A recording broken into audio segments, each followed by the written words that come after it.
Good morning. If I could have your attention for just a moment. Welcome to the Faith Nixon Symposium. I am Kathy Fisher, not to be confused with the other Kathy Fisher. Kathy with a K, Fisher with no C. She is Kathy with a C, Fisher with a C. So, I welcome you here this morning. I am a very recent addition to the Faith Nixon Committee, and I'm very honored to be here today. This event is made possible each year by the Faith Nixon Endowment Fund. The fund was established in memory of Faith Nixon, who came to Westminster as a teenager in 1932 and served the church with love, intelligence, and energy until her death in 1988. So, if we'll start the program in a little bit, but we will eat first. Right now, I would like to ask Karen Kramer to come forward and offer a grace.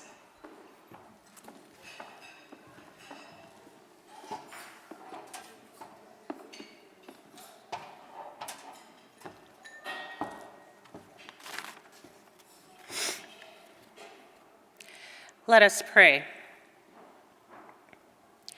Creator, chosen one, Great Spirit, we honor you as sacred and holy. Please bring your good road to us, where the beauty of your ways in the spirit world above is reflected here on Mother Earth.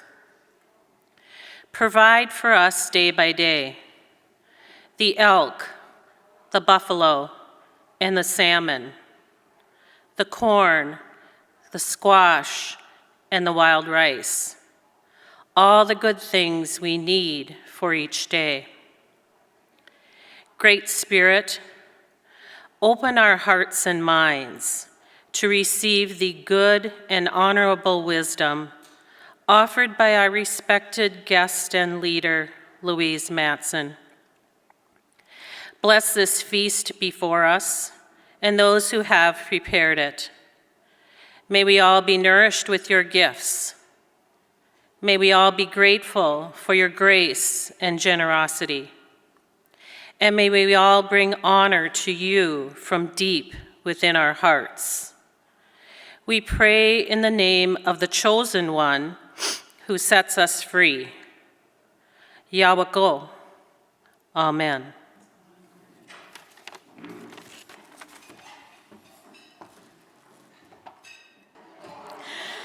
I think while you're enjoying your cookie cart cookie, we will begin our program. We're happy that you are here today, both present and online. Men, we're happy to have you here as well. Before we get started, I need to tell you a bit. I have a few announcements to make. The Spring Women's Retreat is coming. We travel to Clearwater Forest for a beautiful weekend of relaxation and reflection. That's women only. Yeah, okay. It will be the last weekend, April 26th to the 28th, and watch Realm, the newsletter, and bulletins for more information. Remember to visit Westminster's exhibit now. Heroes in Our Time and Indigenous Water Protectors. And there is a sheet on each table to remind you, you won't want to miss it. It is only available through next Sunday. The portraits of water protectors include information about who the water warriors are and their motivation for getting involved. Our artist in residence, poet Wendy Brown Baez, is here today. So we want to remind you that she's offering a workshop next Saturday, February 10th, where you'll write love letters to the world, using art or words to send love to local or global areas that need it. The next Beyond Sunday Connections will be Monday, March 18th.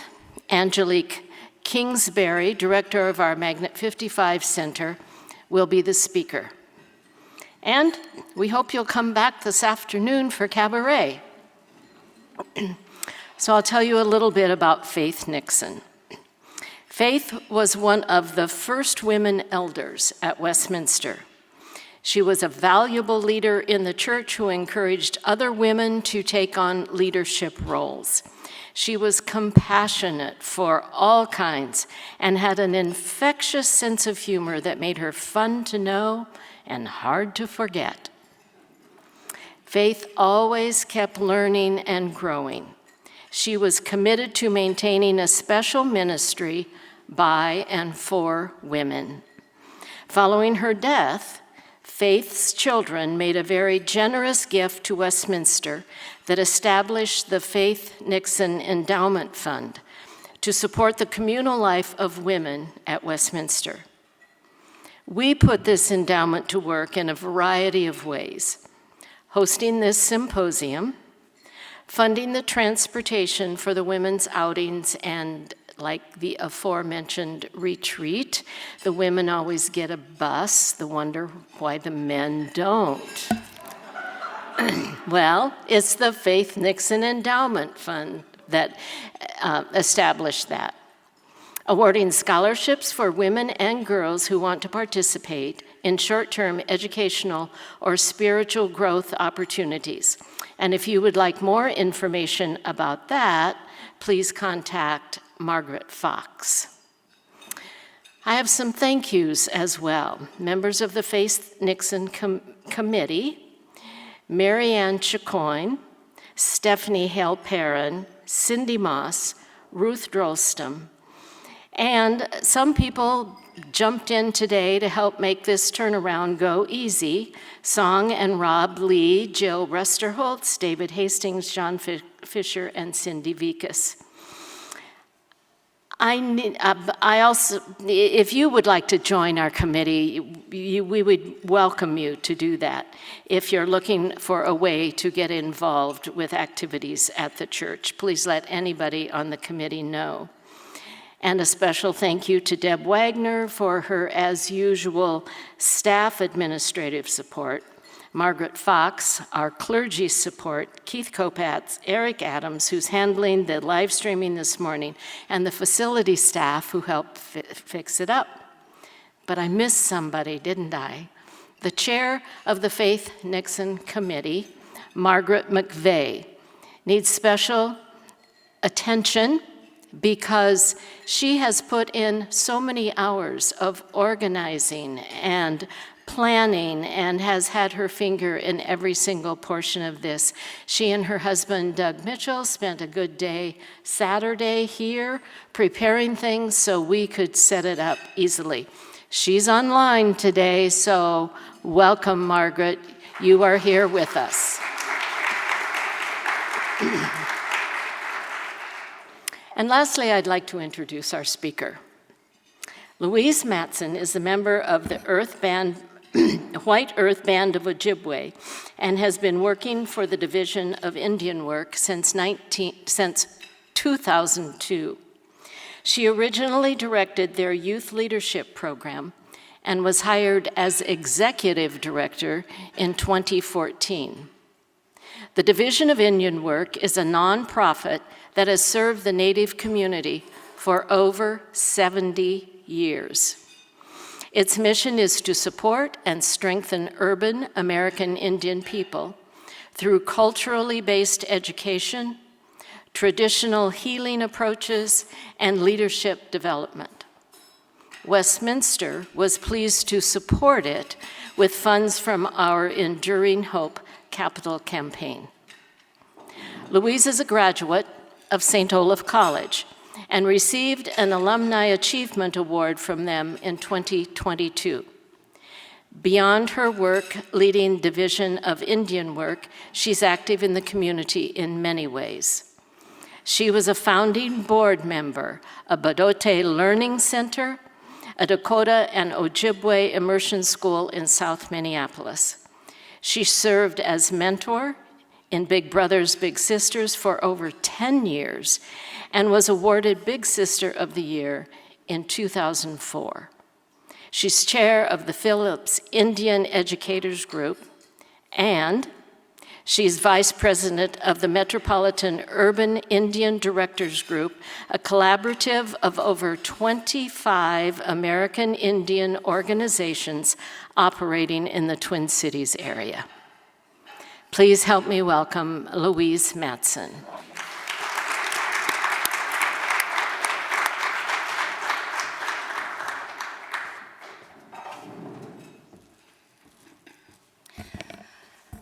Bonjour, Louise Matson, Indigenakas, Makwa Indudem, Gawapa, Bakinikag, and Dunjaba. So my name is Louise Matson, and I'm Bear Clan from the White Earth Nation. I'm also a proud urban Indian through and through. I grew up in Ward 10, and I live in Ward 11, and I work in Ward 9. So I always need to put myself in context too. I'm also a proud Norwegian Icelandic woman on my mother's side. So I bring that up as well because in the urban area here, we're really diverse tribally and racially. And so I do a lot of teacher training, particularly with Minneapolis public schools. And one thing we always tell the teachers is don't assume that you don't have any Native kids in your classroom because we are very representative, again, of very multi-tribal and multi-racial folks in the urban community, and I'll touch on that in a little bit. So I just wanted to talk about some language before we get started, because it can be confusing for people, because I do it, and a lot of Native folks do it, is switching between different language terms. So first of all, American Indian, Native American, Indigenous. We hear all three of those things, and I especially get pushback from teachers or questions about why do we still use American Indian? And the short answer for that is it's a legal term. It's a legal term for our tribal nations and our people. It's in a lot of our tribal constitutions, and so we still use it. It's almost habit more than anything, but it is our legal terminology. But more and more folks, as we work on and understand history and understand language, are using Native American and then Indigenous. And I would say that you'll hear me go back and forth between, I'll say Indian or Native, Indian and Native, and that's also probably a reflection on my age. So the younger folks, a lot of them prefer like a term like Indigenous. And also prefer their tribal designation, to be referred to by their tribal designation. I think as a non-Native person, you can't go wrong saying Native American, as we learn more again about language and history and why we use these terms. So in Minnesota, we have the largest group of Native folks are Anishinaabe people, which are also Ojibwe people and Chippewa people. This is the same group of folks. It's the same tribal nations. There's 7 in Minnesota, but Anishinaabe is our name in our language. So, you know, it's hard to understand sometimes how things, how these other names came up, but primarily because we didn't write down as Native people. It was not a written language. So when settlers and colonists and folks came in, they wrote down what they heard. And so all 3 of these terms are still heard, or used, by tribal nations. So you'll hear, White Earth Band of Chippewa, White Earth Band of Ojibwe, or I said Anishinaabe. It's the same group of people. Another example that's a national example are the Navajo people in their language, their Dene. So we are in Dakota homeland. So it's the ancestral homeland for many different tribal nations, but this is where Bedote is, where the confluence of the Minnesota and Mississippi River meet. And so this is, to me, very important to acknowledge. It is Dakota homeland, their Garden of Eden, so to speak. That's important to them. But they're also Lakota people and Nakota people. Often you'll hear them referred to as Sioux. So understand when you hear Sioux, like a lot of people know the Shakopee, Midwakanton Sioux Nation with Mystic Lake and their casino. Those are Dakota people. So in their language, they are Dakota people. We could go a whole session on language, and I'm not an expert I'm not a linguist, but I am trying to learn my language and trying to understand history and what happened. So a lot of the younger folks, again, the people that have had more education around the history and are studying language, use Dakota. But every tribe, their sovereign nations, has a right to refer to themselves how they want. I'm just saying for clarification, you'll hear that, and I do it too. I go back and forth, like again, say Native Indian, Native Indian. So just to let you know. And a lot of this I'm getting from Minnesota Indian Affairs Council. They have information from the tribes about all of our 11 tribal nations in Minnesota. Some of this stuff I'm going to go through pretty briefly for time. So this is just a little map. You can see the green 7 Anishinaabe reservations, and then the small 4 red are the Dakota communities. So my tribe, White Earth, is the largest tribe. You're going to meet a lot of White Earth folks in the Twin Cities area because we are the largest. There's 30,000 of us, I think. There's a lot. And I think, let me just say, the number of Native people is way undercounted, because we don't really understand, I think, as how to acknowledge people that are multiracial or multi-tribal, and how to recognize that, and we struggle with that. So a lot of people, when they do census information, might not put their tribal nation, or if they put more than one, it's going to be counted as white and not Native. So that's a struggle that we have with counting our numbers. So I'm from Division of Indian Work here today, and I'm really excited to be asked to speak. I think that I'm one of many agencies in Minneapolis with a strong legacy, actually, of female leadership. I'm the 4th Native woman in recent history. There were other, we got a 70-year history, but so I'm the 4th of kind of the longest serving Native women leaders at DIW. And there's a lot of Native agencies in Minneapolis and St. Paul run by Native women. So it's very appropriate to have one of them here as your speaker today. So I'm on Lake Street between 10th and 11th.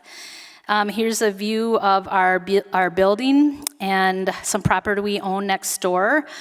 This is after George Floyd was murdered and after the uprising on Lake Street, and you can see there was a Family Dollar store across the street from us on Lake Street. And then we have a beautiful mural on the side of our building that says thank you in Anishinaabe, Dakota, and then also Ho-Chunk for the people that protected our building during the worst of the problems in the city. So our beautiful building was designed by a Native architect, Dennis Sunroad, so I'm pretty proud of that building, and you're welcome to come and visit. I love to show it off. So briefly, DIW was established in 1952 as a program of Greater Minneapolis Council of Churches. And operated that way for years. During that time, the church leaders listened to the Native community leaders and established a separate board of directors, just kind of a separate system of leadership. But in reality, GMCC had the 501c3 and they owned all the property and all the contracts were in their name. In 2016, we separated. Oh, I should say we started to. It took 2 years. It was a long process, but we worked it out. Had our own 501c3, transferred our contracts. So we do have, and always have had, a majority Native board, but the difference is now the 501c3 is in our name, and we do have our building. So yay. And it was nothing, GMCC was very forward-thinking when they established our board, but it was time to separate and time to let Native people lead the work that they were doing, but really in legally, be that person. So So this is just a group of a shot of our staff. Coming up in May, which you would all be invited to, is a kickoff for American Indian Month, starting at Cedar Field in Little Earth, winding its way around the neighborhood. So East Phillips and Powderhorn are kind of the heart of Indian country in Minneapolis. It's also the home of Little Earth of United Tribes, which is one of the largest and oldest Section 8 housing for Native, or for anybody, but for Native people in the country, and one of the only culturally specific housing places left in the country like that. We start there, and this year, the exciting part is we'll be ending at the Indian Center, which has been closed for a year and a half for renovation, again, under the leadership of a Native woman from White Earth, Mary Lagarde, who raised the money and has spearheaded this important renovation of our Indian Center that's been around since the 70s. So for our Division of Indian Work, we served over 6,000 people in Minneapolis, like I mentioned, primarily in Minneapolis and St. Paul, and we just serve people from all over, even all over the country. In 1952, when DIW was started, that was the relocation era. Our people, Native people, were urged to move off of reservations and go to urban areas to, kind of solve the Indian problem. And I say that quoting Colonel Pratt, who started the first boarding school, to kill the Indian and save the man. So one of the many policies was move off of your reservations, assimilate. And people came down to the Twin Cities, and they didn't have a lot of resources, so that's why a lot of agencies started. But we continue to be a hub for people coming. They come for school, they come for jobs. I have a diverse workforce at DIW, and sometimes I Google tribal nations. I don't know, I haven't heard from them. There's 500, 600 plus federally recognized tribes in North America, and we're all different. And I don't know all of them, and I sometimes ask for tribal affiliation when people apply, but then I have to Google, But primarily we're Dakota and Anishinaabe. So what I'm going to do, because I really want to talk not specifically as much about DIW and looking at our time, but about some leadership initiatives that are community-wide, that are tied to some of the work that we do. I always say I am so proud to be part of the leadership group for Native people in the Twin Cities, and we don't always agree, and we do compete with each other for funding, but we partner on so many things that are pretty unique to this area. It makes me really proud that I'm here and working with people. So health services of course, includes our food shelf, which is our oldest program, but really we have 40 doulas that are trained to work with young moms. We have a traditional foods program. We have weekly groups to help young mothers, women of traditional birthing, both with just health and understanding infant development, and then also cultural activities, teaching them how to make a moss bag and traditional practices. Again, it is challenging because we're very diverse here. It's hard to be able to give everything that they need for their specific tribe, but we try our hardest. So some leadership initiatives around health services that are pretty exciting. There is an Indigenous food network in the Twin Cities area, and that was started by Dream of Wild Health, and that is a farm out in Hugo, and many of you probably heard of Diane Wilson. She's started and really ramped up that organization, 35 years established. She's a writer, so she's well known for that, but she did start this project. And so what it is understanding health and how health impacts us, and getting back to our traditional foods. So they help us pay for a full-time food coordinator at DIW, a young Red Cliff band of Ojibwe man who cooks traditional food for our program.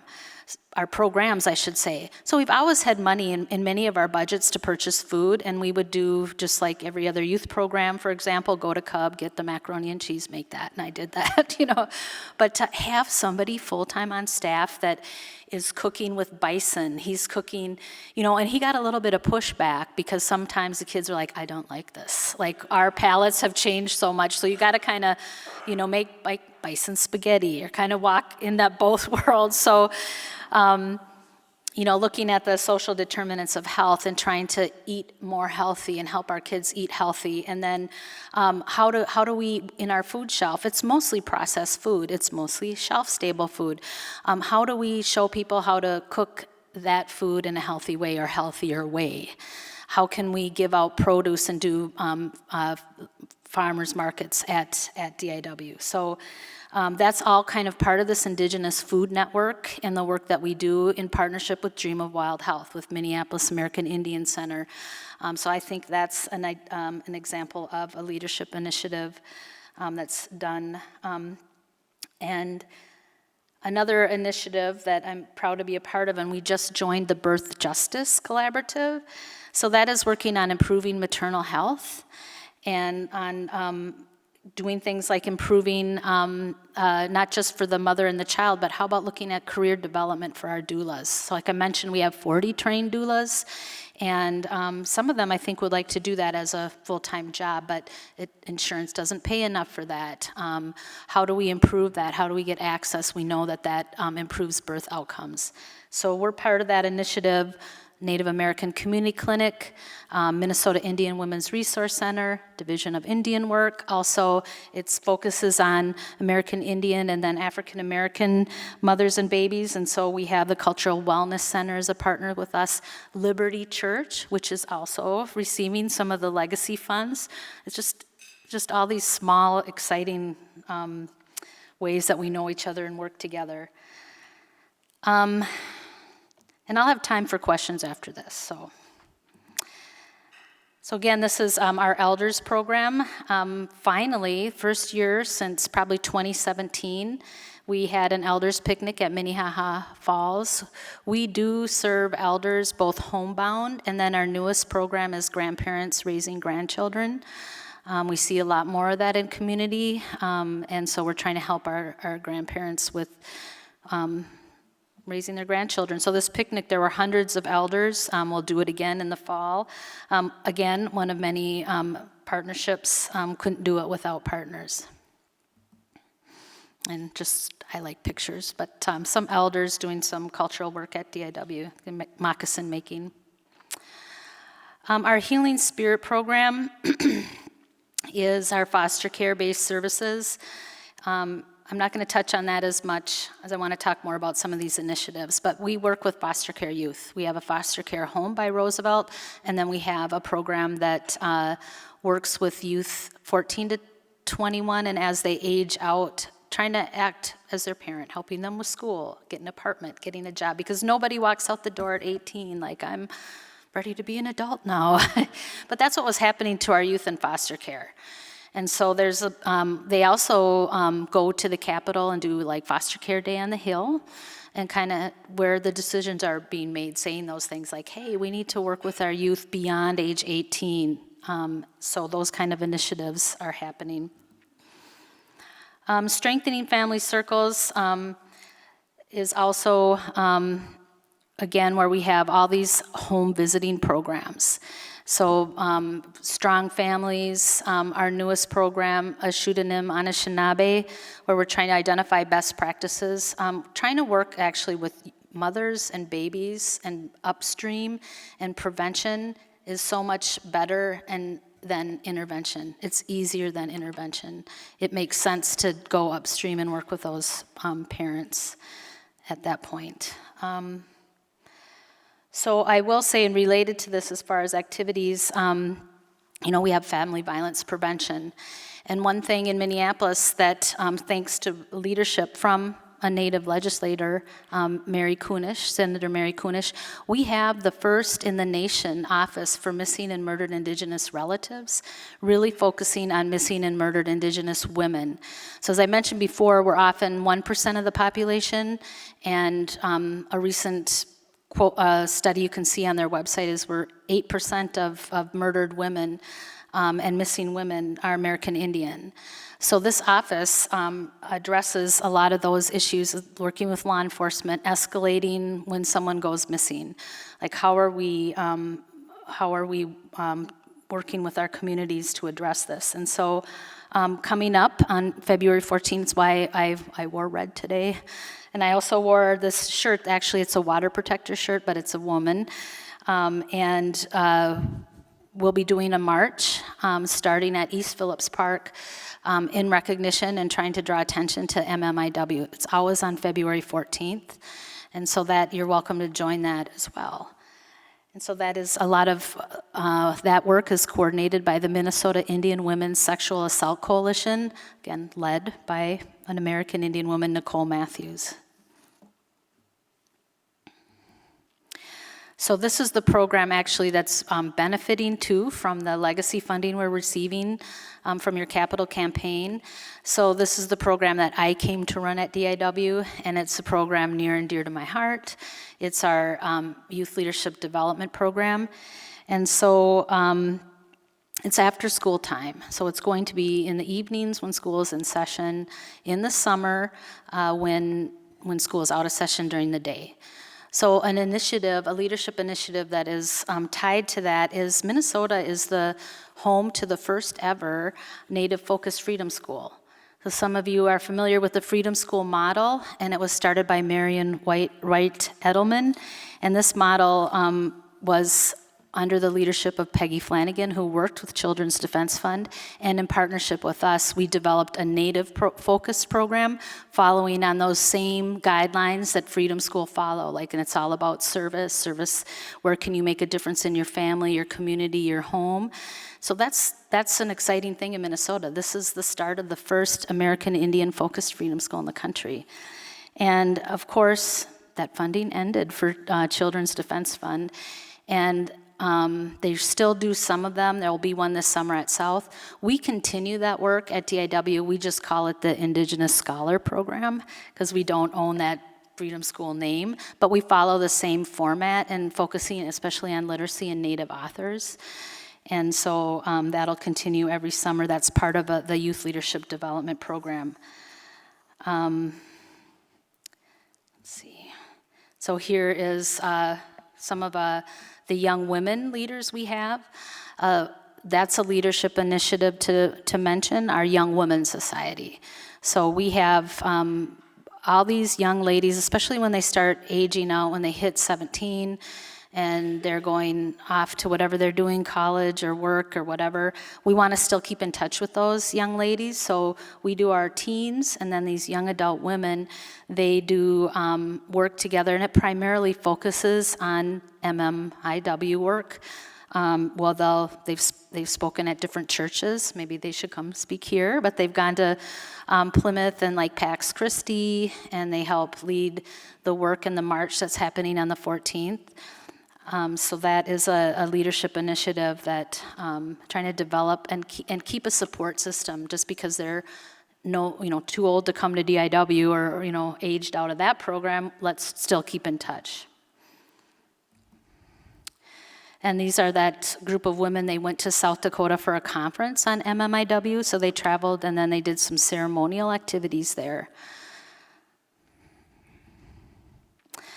I'm gonna put that there. So I mentioned some of our partners, the Birth Justice Coalition, the Great Lake Intertribal Council, the Indigenous Food Network. Those are some of the many partners. Again, we partner together on a lot of our work. Partnerships make sense, combining our different strengths. They are harder to do, though, as we all know. You have different personalities and different, sometimes, just ways of doing things, but it's worth it. There's DIW. So I wanted to talk a little bit about some of these, a little focused more on leadership in the community. So I am vice chair of Metropolitan Urban Indian Directors Group. And what that is, that's just a voluntary group of about 25, I think there might even be 30 now, different Native-led organizations in Minneapolis and St. Paul. And we meet monthly and to troubleshoot the challenges and also celebrate and plan things like the kickoff. I'm chair of a subcommittee. So there are 7 subcommittees, and that's where the work really gets done of MUD. So I mentioned Phillips Indian Educators, PI. It just happened to be, we have MUD and then we have PI. And it's called Phillips Indian Educators because it was started again by Elaine Salinas, who's since retired but ran MIGIZI for years. Because we wanted to change the narrative about Native kids. Like, it's very hard to always hear the negative. And we know that we have disparities, and we know why we have disparities. But let's celebrate our strengths, let's build on our strengths, let's do what we know when it's led by our youth, when it's led by our culture keepers, that we will have success with our young people. So this Phillips Indian Educators Group meets twice a month, and out of that, there's been some initiatives like our attendance campaign. It's called Native Hero, Here Every Day, Ready to Learn on Time. And that was a name come up, but the American Indian Youth Advisory Council at MPS came up with that name, because we called it the attendance campaign. That's boring. So have the young people come up with an interesting campaign, and we raise some money to have actual students in MPS in the advertisement, and it's really just, we need you to be in school. We need you to be on time. The core activities are taught in the morning. So yes, you might have got to school. If you got to school at noon, you missed a lot of important information. I know probably some teachers here in the room, so they're like, yeah. Also, MUD, the PI group has an MOA with the school board. So technically MUD has it. We initiated it. It's the first of its kind. So it's not a legal document, but it's a document that helps us work together to drastically improve outcomes for our kids in MPS. Minnesota has the worst graduation rates in the country for our kids. And we know when we do the work that we do around culture, academic rigor, understanding our families, including our families, our kids do better, and they were doing better. Our graduation rates, when I started working in the community, were like 30%, 37%, inching up to 50%. I mean, that's nowhere near as good as it needs to be, but prior to COVID, it was, COVID, like all students, we all know our kids really suffered. And Native kids really took a blow. So we need to double down on our work with young people and help them, graduate and have the skills to determine their own future. So that MOA renews every 5 years, and what it does is it makes sure that our community meets with the superintendent every month. There is a representative from the school board that comes to our meetings, and we bring attention to concerns and also celebrations too, things that we need to see. We also have teacher training in the MOA. If you are a teacher at a best practice site or a pathway site, you need to go to this training. And the trade-off, if you go to the training, you're protected from layoff. You should be. People have to use the document. Sometimes they don't know. So a lot of our young teachers, particularly our Native teachers or African American teachers, are last in, last hired, so they're often first fired.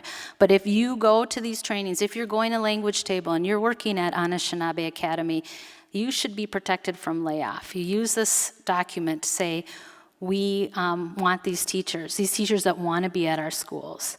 So we've identified schools in Minneapolis that are like Native magnet schools. So that's Anishinaabe Academy, South High All Nations, Dakota Prep, and Center School. Dakota Prep and Center School are contract alternatives. South High is a regular program. All Nations is like a school within a school. So they don't get extra resources. All kids in MPS should be served by Minneapolis Public Schools and Indian Ed, but we will try to pilot different projects there to kind of see if they're successful. One project that we piloted there was our Smart Nations project. It was after-school program, 21st Century Community Learning Center funding, and again, when we first applied for the grant, we called it the American Indian Math Project. It's boring.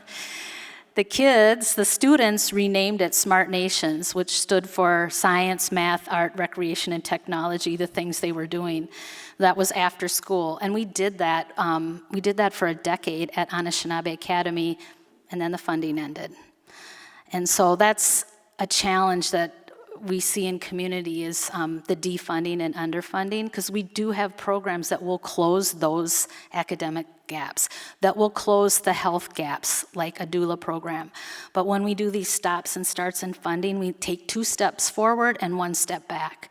So part of my work that I do with MUD is to try to go to meet with the commissioners and talk about equity and grant making, and talking about, can we give priority in applications that come from the Native community serving the Native community? So these are important things we need to bring to attention, because often we might see funding go to like the YMCA, which they do great work, but then the Y is going to reach out to us and say, we need to reach the Native community, and we'll help them because the goal is to do that, but why we should have got that funding in the first place. So most of us nonprofits, including mine, we don't have an endowment. We don't have funding to continue should a program end. It's probably going to end, and we're always trying to ramp up something that we know. Our doula program has gone through like 2 iterations. It's not funded by the state right now. We're going to have to reapply. So kind of working on that, and working on that at the legislative level, because really that's where the decisions are being made. And I'm excited to say, we have a really strong BIPOC coalition at the legislature right now, and led by people like Senator Mary Kunesh. And they've done things that are just good for women and children in general, and leading the work, but in particular drawing attention to the needs that we have in Indian country. So this group, the MUD group, is over 30 years old. We have an MOU with the city of Minneapolis. We do things like fund our sunrise ceremony. It's at Madea-Makaska every year, probably the first Monday to kind of kick off.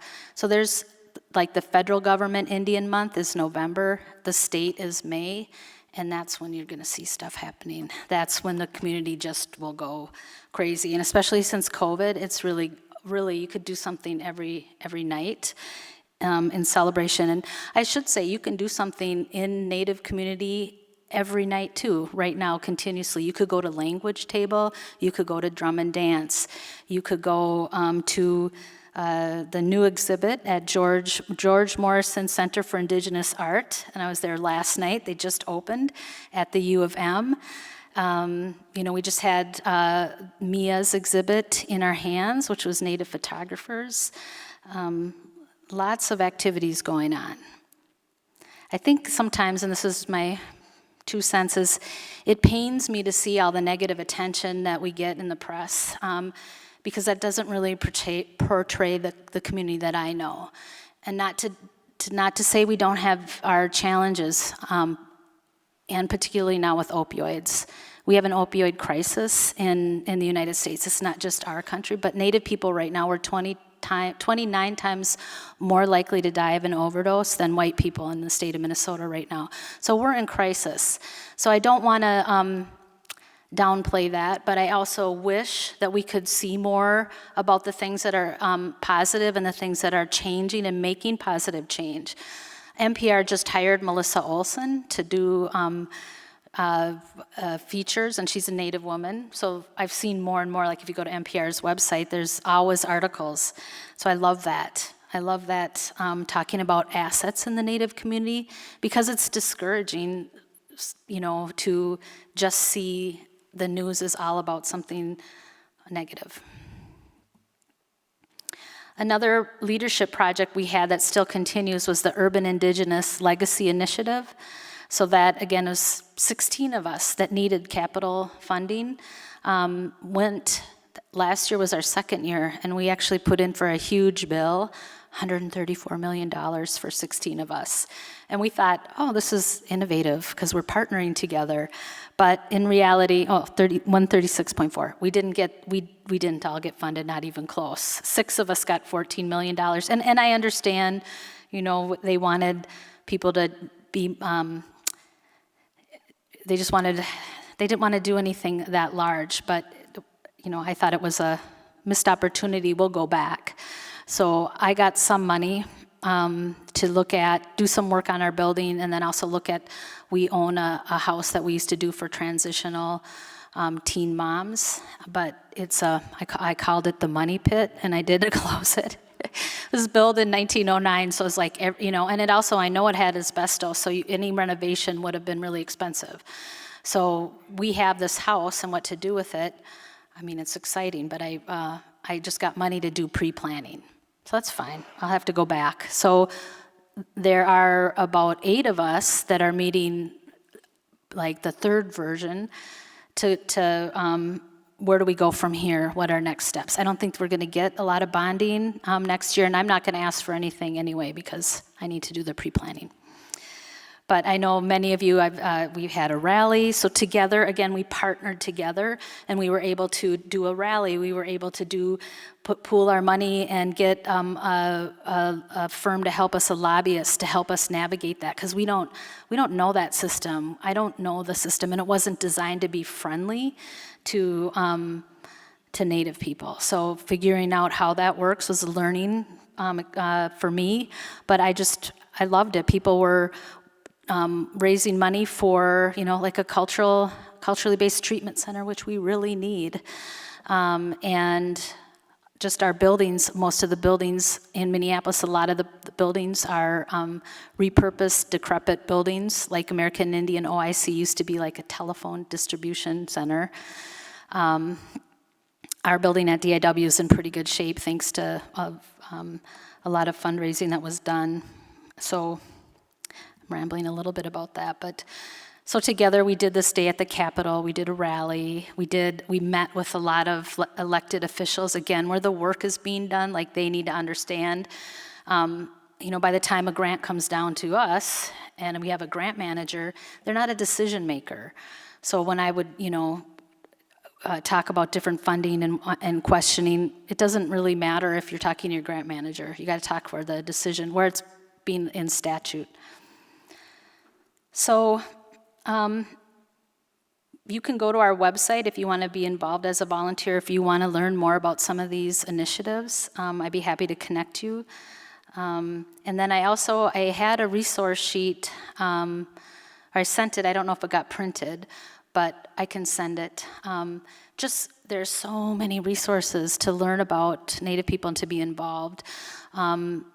Go to Understand Native Minnesota, that's Shakopee, their tribe just did this huge initiative, or you can subscribe to their newsletter, and they have podcasts, it's pretty cool. So I'll share that out because I want to leave time for questions.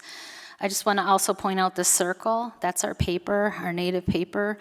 And online now that COVID is, it's still here, but it's kind of receded. Their last few pages are all the different things that you can do, cultural activities. Most of them are open to the public, and that's a good place to look. Should you want to just come out, people ask me how to get involved in the Native community. I'm like, just come to events, start talking to people, start seeing people. Most of our activities and things we do are open to people.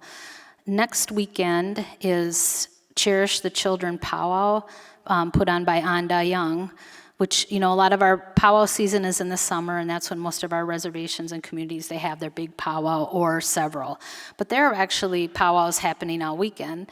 Like this weekend, Shakopee had a winter, they call them Wachipi, and so this one is a nice one. I think you should Google it, because it used to always be at Central High School in St. Paul, but I thought it was someone speak up if you heard. I think it might be at a different location. But that's in the Twin Cities metro area, and that's a nice place to go and just commune with Native people. So that's my end of my formal presentation. So I know there's question time.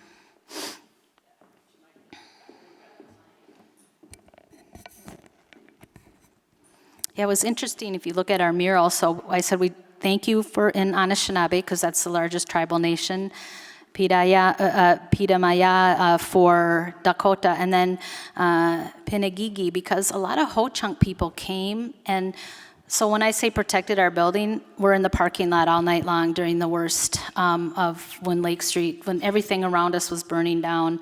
There were people from the American Indian movement and different tribal nations, and particularly Ho-Chunk. I was at DIW, I think on the Sunday of the weekend after the worst, and a man pulled up with his young son, and I said, in the parking lot, and I greeted him, and he said, I was here this weekend, I want to show my son where I was.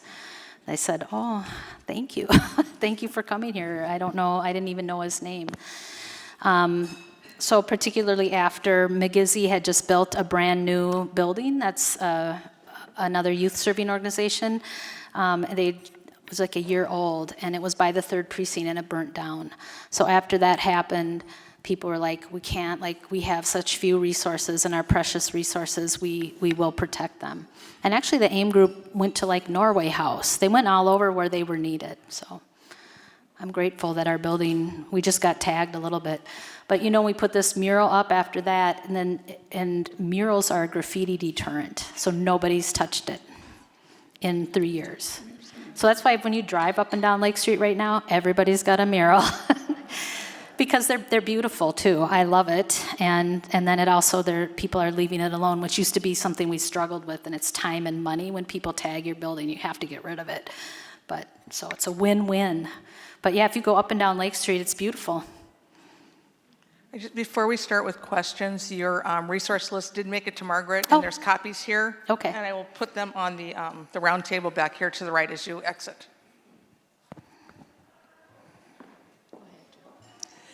This is not a question, it's more of a couple of comments.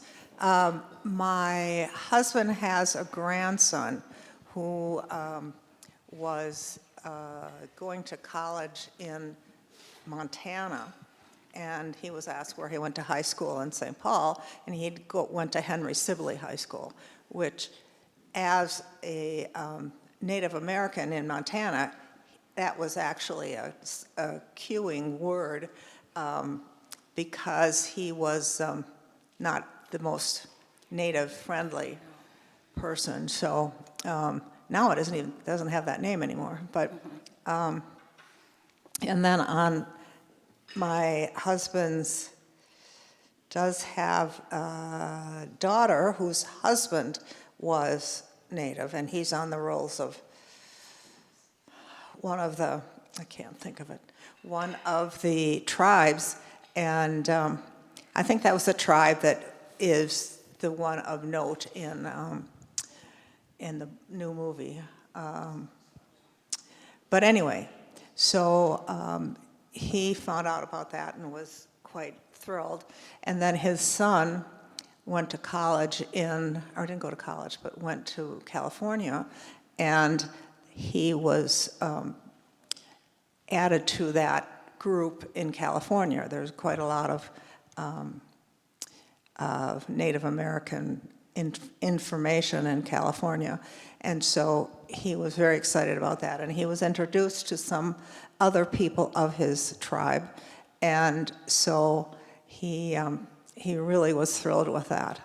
And so I have it. I mean, my husband has it on both sides, but I don't have it anywhere else. Yep.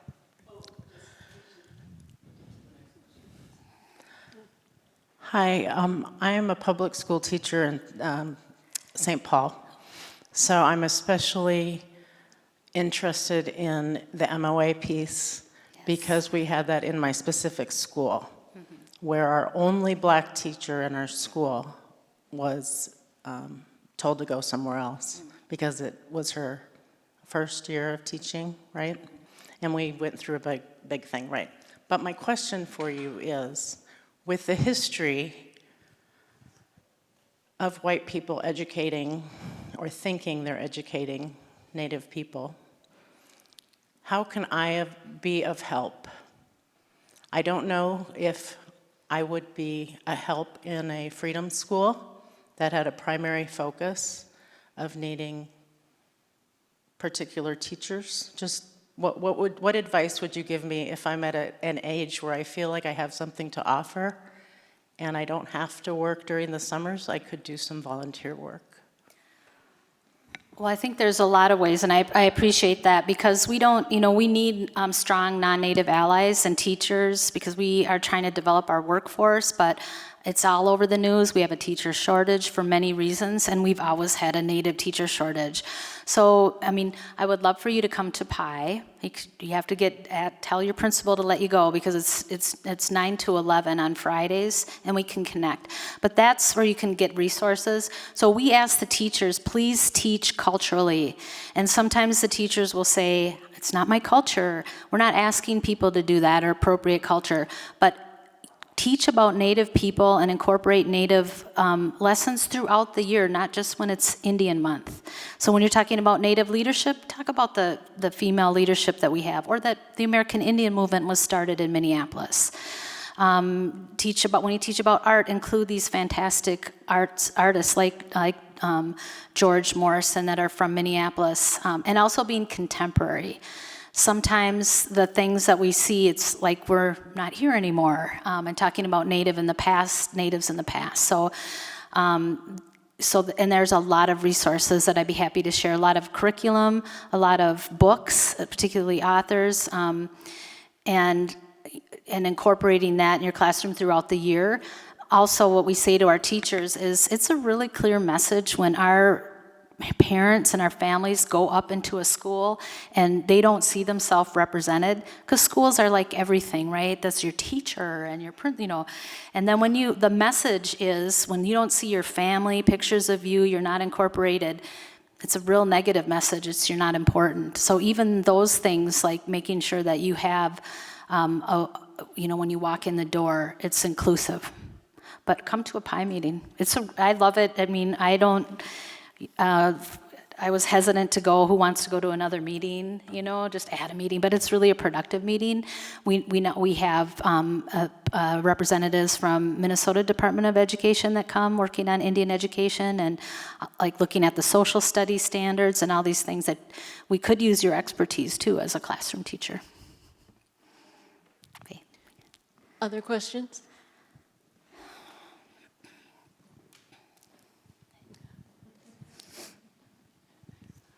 Thank you for being here. And for those who are on the live stream, I'm able to take questions if they come in through the live stream too.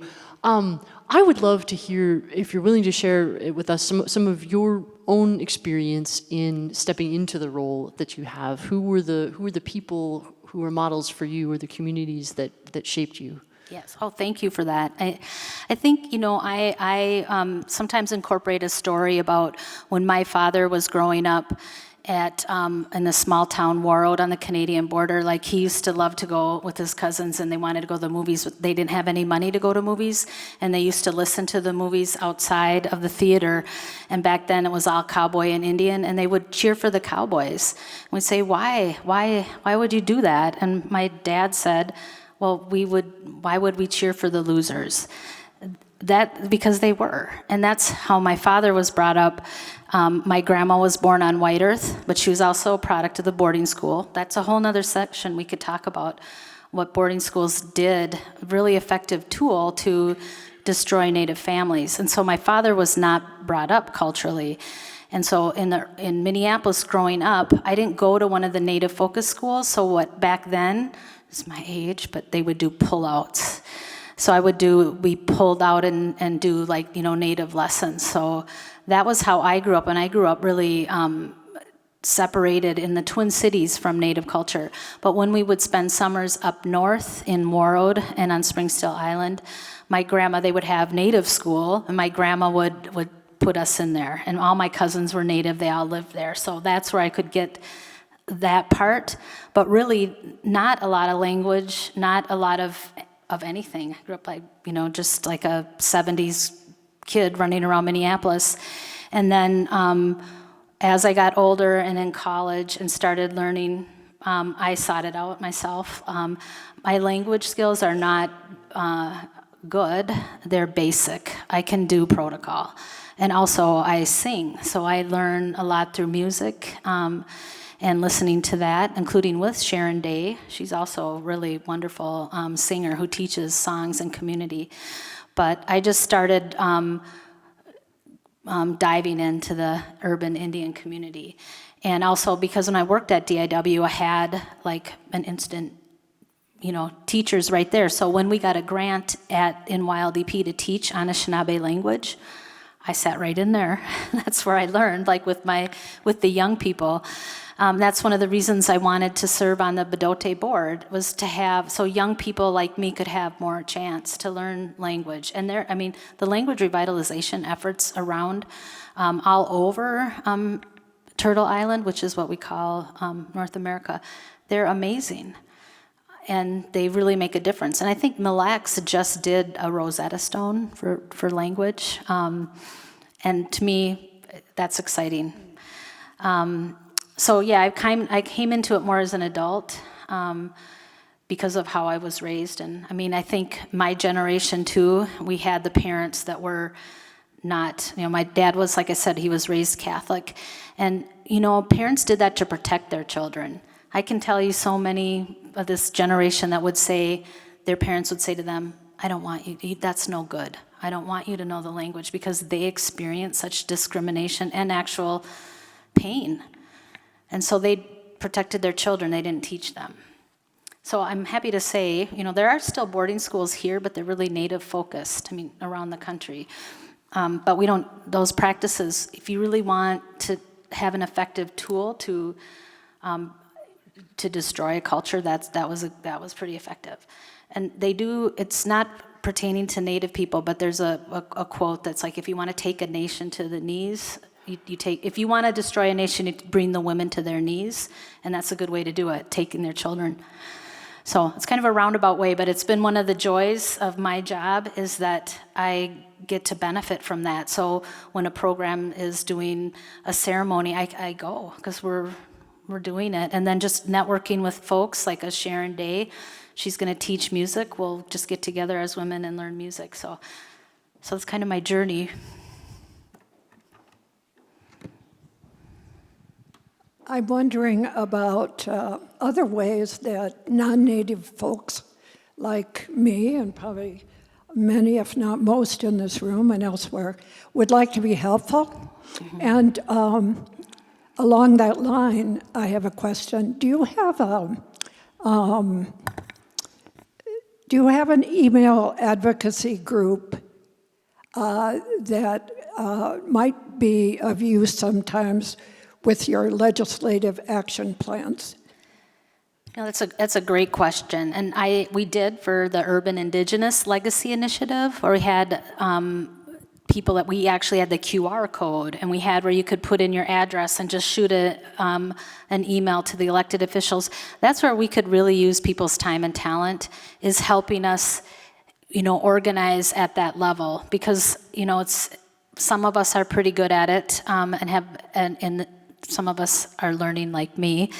And so doing that kind of technical things, to setting that up for us, it's also a capacity issue. Most Native organizations were small. We don't have like a communications team that can help with that. So getting to where the decisions are being made. So I have a board member who's from St. Luke Church, and she's non-Native, and she connected us, so Sharon Day from Indigenous Peoples Task Force, DIW, with Senator Morrison, and now Kunish, because we want to try to get some money to work on suicide prevention and mental health.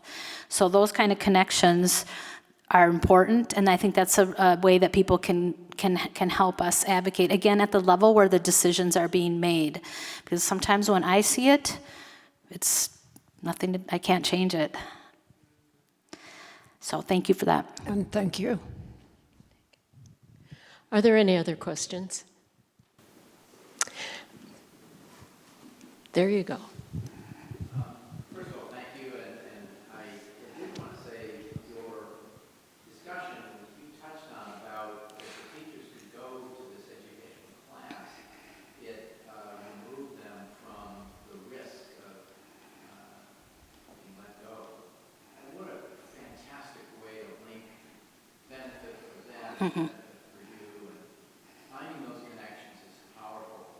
I happened to hear a conversation, don't know any details, I was on the road chatting with a fellow from a Canadian citizen from a tribe, I'm not quite sure which, who talked about grants that were coming to Native American communities to help them create new businesses, which I thought was very unique. I mean, economics underlies so much in jobs. Do you know anything about that even there? Is there anything like that going on? There are agencies that kind of lead that work around job development, like American Indian OIC that I mentioned, Dakota Prep. They do a lot of more job training, not as much business development, but Minnesota Fund, which was part of our legacy, they do that kind of grant making for business startup. And then also Tiwahe Foundation, which is based in St. Paul. They do micro grants, so kind of small grants, but I know people who have used that money to purchase photography equipment. So they're artists, they make and sell their jewelry, and then they would keep a record because they're not going to keep their jewelry, but they develop their portfolio with so those are really small grants. But yeah, we're understanding that that's an important piece in Native businesses, and there are a lot of Native businesses, particularly maybe the most famous one is Sean Sherman and the Sous Chef and Awamni, and now he's opened the Indigenous Food Lab. The chef that we have working for us was working for Sean Sherman. And I expect someday, he's got his own website, he's probably going to leave DIW and open his own place, and that's great. I don't want him to go, but he should do that. He should go on.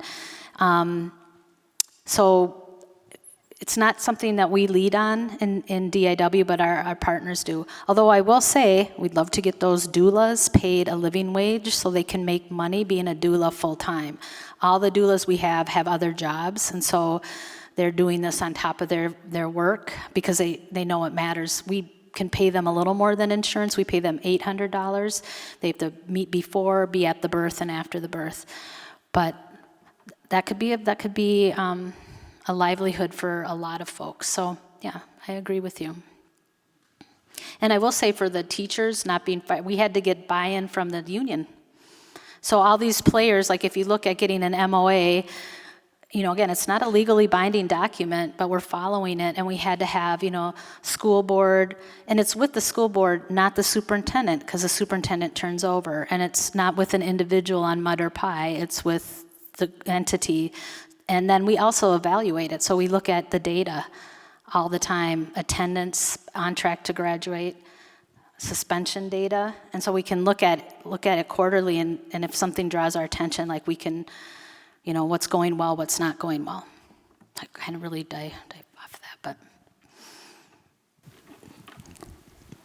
One more question, and I'll boom it. Is there a second bookstore that is Native-owned, Native-run, that supplies books in general, not just Native books?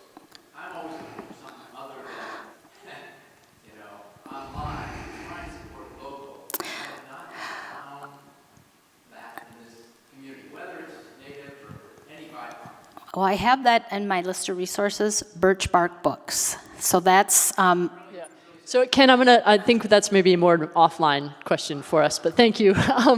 And we do have that resource list that you sent us. Thank you for sending that out. Cindy said that's available at the back.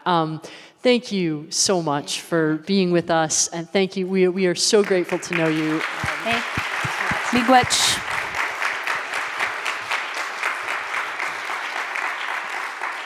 And we're grateful for the work of the mission component team of the Enduring Hope campaign for bringing this relationship to us, and thank you for the work that you do here. Thank you to the Faith Nixon Committee for this lunch. This has been a wonderful opportunity, and we're glad to be with you all this day. Thank you.